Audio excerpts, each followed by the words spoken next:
உலகம் யாவையும் தமிழவாக்கலும் நெறிபிறத்தலும் நீக்கலும் நீங்களாம் அழகிலா விளையாட்டுடையார் அவர் தலைவர் அன்னவர் கேசரணாங்களே. அன்பிற்கினிய சன் டிவி நேயர்கள் அனைவருக்கும் வணக்கமும் நல்வாழ்த்துக்களும். அன்பர்களே, இன்று புரட்டாசி 1/17/2025 புதன்கிழமையோடு அமைந்திருக்கக்கூடிய இந்த அற்புதமான நாளில் உங்கள் அனைவரையும் நம்முடைய சிறப்பான ஆலய வழிபாட்டு நிகழ்ச்சிக்கு அன்போடு வரவேற்கின்றோம். இன்றைய தினம் புரட்டாசி மாதத்தினுடைய முதல் நாள். இந்த புரட்டாசி மாதம் என்று சொன்னாலே இதனை பெருமாள் மாதம் என்று குறிப்பிடுவார்கள்.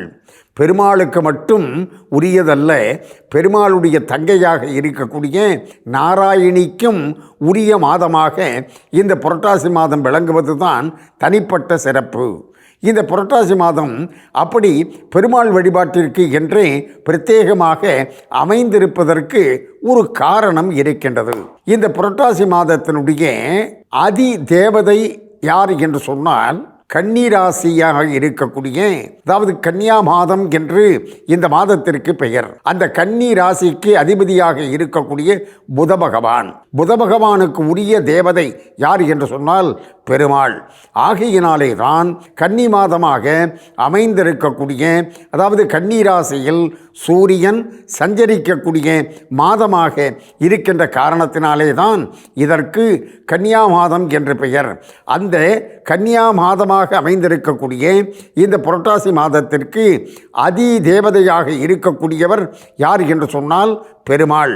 ஆகையினாலே தான் பெருமாள் வழிபாட்டுக்கு உரிய மாதமாக இந்த புரட்டாசி மாதமானது விளங்குகின்றது. இந்த புரட்டாசி மாதத்தில் பார்த்தீங்கன்னு சொன்னாக்க விநாயகர் வழிபாட்டுக்கும் ஏற்புடைய மாதம். எப்படி என்று சொன்னால் துர்வாஷ்டமி என்று இந்த அஷ்டமியானது வரும். அன்றைய தினம் விநாயகர் பூஜையை செய்தோம் என்று சொன்னால் நமக்கு இருக்கக்கூடிய விக்னங்கள் நீங்கும்.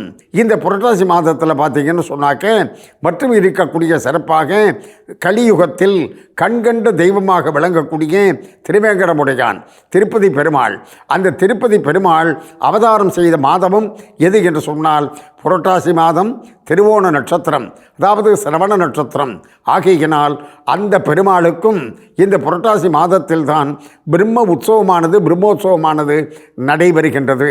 புரட்டாசி மாதத்திற்கு இருக்கக்கூடிய மற்றும் ஒரு சிறப்பு அம்சம் என்ன என்று சொன்னால் இந்த புரட்டாசி மாதத்தில் தான் திருவேங்கடமுடையானுடைய ஆலயத்தில் இருக்கக்கூடிய மணி, அந்த மணியினுடைய அம்சமாக அந்த கண்டம் என்று சொல்வார்கள் மணியை. கண்டாவதார ரூபியாக தோன்றியவர் சுவாமி தேசிகன் என்ற மகான். அவருடைய அவதார தினமும் இந்த புரட்டாசி மாதத்தில் சிரவண நட்சத்திரத்தில் தான் வருகின்றது. அதோடு இந்த புரட்டாசி மாதத்தில் இருக்கக்கூடிய சிறப்புகளை நாம் அடுத்த பகுதியில் தொடர்ந்து சிந்திப்போம். இப்பொழுது நாம் ஆலப்பாக்கத்தில் அருள்பாலித்து வரக்கூடிய ஆனந்தவல்லி தாயார் சமேத அழகு சுந்தர வரதராஜ பெருமாள் ஆலயத்தை தரிசிப்போம் வாருங்கள். புரட்டாசி மாதம் 1ஆம் தேதியாக அமைந்திருக்கக்கூடிய இந்த நாள் பார்த்தீங்கன்னா கூட ஒரு பொருத்தம் புதன்கிழமையில் அமைந்திருக்கு பாருங்க. அதாவது இந்த மாதத்திற்கு கன்னியா மாதம் என்ற பெயர். பெருமாள் தான் அதிதேவதை. அதற்கு பிரதிதி தேவதை யார் என்று சொன்னால் புத பகவான். எனவே அந்த புத பகவானுடைய நாளாக இருக்கக்கூடிய புதன்கிழமையில் புரட்டாசி மாதம் பிறப்பது என்பது ஒரு வகையில் பொருத்தமுடையதாக அமைந்திருக்கின்றது என்று நாம் எண்ண வேண்டும். இந்த புரட்டாசி மாதத்திற்கு இருக்கக்கூடிய சிறப்பாக பெருமாளுக்குரிய மாதமாக இருந்தாலும் நாராயணனுடைய தங்கை நாராயணி நவராத்திரி என்று நாம் 9 தினங்கள் நவராத்திரி பண்டிகையை இந்த புரட்டாசி மாதத்தில் தான் கொண்டாடுகின்றோம்.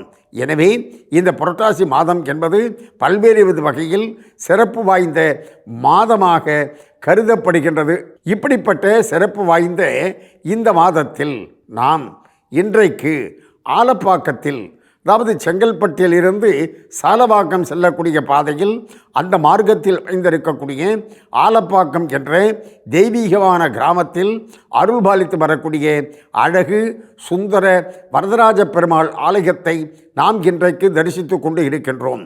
ஏறத்தாழ ஒரு 500 ஆண்டுகளுக்கு முற்பட்டதாக இருக்கக்கூடிய பழமையான ஆலயமாக இந்த ஆலயமானது அமைந்திருக்கின்றது. இந்த ஆலயத்தில் விசேஷமான மற்றும் ஒரு அம்சம் என்ன என்று சொன்னால் தாயாருடைய திருநாமம். அந்த தாயார் ஆனந்தவல்லி தாயார் என்று கொண்டாடப்படுகின்றார். ஆனந்தவல்லி தாயார் என்ற திருநாமத்தோடு இருக்கக்கூடிய ஒரே பெருமாள் ஆலயமாக இந்த ஆலப்பாக்கம் அழகு சுந்தர வரதராஜ பெருமாள் ஆலயம் விளங்குவது ஒரு தனிப்பட்ட சிறப்பாக அமைந்திருக்கின்றது. சாதாரணமாக இந்த சுந்தர என்று சொன்னாலே அழகு என்று பொருள். ஆனால் இந்த ஆலயத்தில் பார்த்தீங்கன்னு சொன்னாக்க அழகு என்ற வார்த்தையையும் அதோடு சேர்த்து அழகு சுந்தர வரதராஜ பெருமாள் என்று, அதாவது காஞ்சிபுரத்திற்கு அருகிலே தான் அமைந்திருக்கின்றது இந்த ஆலப்பாக்கம்.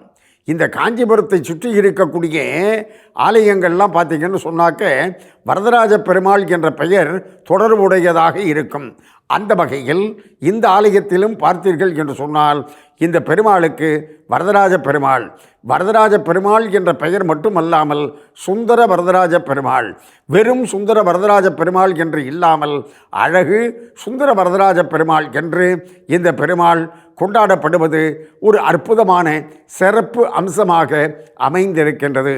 அந்த பெருமாளுடைய அழகு என்று சொல்கின்ற நேரத்தில் அந்த அழகானது எப்படிப்பட்டது என்பதை திருப்பாணாழ்வார் ஸ்ரீரங்கத்தில் எழுந்தருளி இருக்கக்கூடிய பெருமாளை அனுபவித்து பாடுகின்ற பொழுது ஐயோ நீலமேனி என் நெஞ்சு குடிகொண்டதே என்று குறிப்பிடுகின்றார். அதாவது பெருமாளுடைய நிறம் என்ன என்று சொன்னால் நீல நிறம். அந்த நீல நிறத்தோடு இருக்கக்கூடிய அந்த பெருமாளுடைய அழகானது என்னுடைய நெஞ்சை குடிகொண்டது என்று. எப்படி பாருங்க, ஐயோ என்ற வார்த்தையானது அவலச்சொல் வரக்கூடாது. ஆனால் ஐயோ அந்த நீலமேனி என் நெஞ்சு குடிகொண்டதை என்று இப்படிப்பட்ட வார்த்தையை அங்கே பயன்படுத்தினார் என்பதை நாம் புரிந்து கொள்ள வேண்டும். அப்படிப்பட்ட அழகனாக இருக்கக்கூடிய அழகு சுந்தர வரதராஜ பெருமாள் ஆலயத்தை நாம் தொடர்ந்து தரிசிப்போம் வாருங்கள். இன்றைக்கு புதன்கிழமை பெருமாள் வழிபாட்டுக்குரிய நாள்.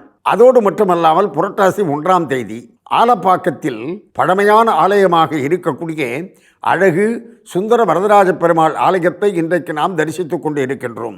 இந்த ஆலயத்தில் இருக்கக்கூடிய தாயார் ஆனந்தவல்லி தாயார் அற்புதமான வரப்பிரசாதியாக விளங்குகின்றார். அந்த பெருமாளுடைய அழகை வர்ணிக்கின்ற பொழுது கவிச்சக்கரவர்த்தி கம்பன் ராமபிரானுடைய அழகை எப்படி வர்ணித்தான் என்று சொன்னால் அவனுடைய அழகு எப்படிப்பட்டது? மையோ மரகதமோ மரிகடலோ மழைமுகிலோ ஐயோ இவன் வடிவு என்பதோர் அழியா அழகுடையான் என்று குறிப்பிட்டான். அப்படிப்பட்ட அந்த அழகனாக இருக்கக்கூடியவனைத்தான் திருப்பாணாழ்வாரும் ஐயோ அந்த நீலமேனி என் நெஞ்சு குடிகொண்டதே என்று குறிப்பிட்டார். அப்படிப்பட்ட அழகனாக இருக்கக்கூடிய பெருமாள்தான் பல்வேறு இடங்களில் பல்வேறு விதமான திருநாமங்களை தாங்கி நமக்கு அருள் புரிந்து வருகின்றான். அந்த வகையில் அருள் புரியக்கூடிய அற்புதமான திருத்தலமாக இருக்கக்கூடியதுதான் செங்கல்பட்டில் இருந்து சாலவாக்கம் செல்லக்கூடிய மார்க்கத்தில் அமைந்திருக்கக்கூடிய அற்புதமான திருத்தலம் ஆலப்பாக்கம். இந்த ஆலப்பாக்கத்தில் அமைந்திருக்கக்கூடிய திருத்தலத்தில் ஆனந்தவல்லி தாயார் சமேதராக அழகு சுந்தர வரதராஜ பெருமான் இந்த பெருமானிடம் வந்து நாம் புதன்கிழமையோ அல்லது சனிக்கிழமைகளிலோ வந்து பிரார்த்தனை செய்தோம் என்று சொன்னால் சர்வ நிச்சயமாக உடனடியாக நம்முடைய பிரார்த்தனையை இந்த தாயாரும் இந்த பெருமாளும் நிறைவேற்றி கொடுக்கின்றார்கள் என்று இந்த ஆலயத்திற்கு வந்து செல்லக்கூடிய பக்தர்கள் குறிப்பிடுகின்றார்கள். அப்படிப்பட்ட அற்புத பிரார்த்தனா மூர்த்தியாக, அதாவது பிரார்த்தனையை நிறைவேற்றக்கூடிய தெய்வமாக இருக்கக்கூடிய ஆலப்பாக்கம் ஆனந்தவல்லி தாயார் சமேத அழகு சுந்தர வரதராஜ பெருமாளுடைய அருளால் நம்முடைய நேயர்கள் அனைவரும் எல்லா நலமும் பெற்று பல்லாண்டு பல்லாண்டு வாழ வேண்டும் என்று பிரார்த்தனை செய்து கொண்டோ இந்த அளவில் நிறைவு செய்து கொள்வது நாகை முகுந்தன். நன்றி, வணக்கம்.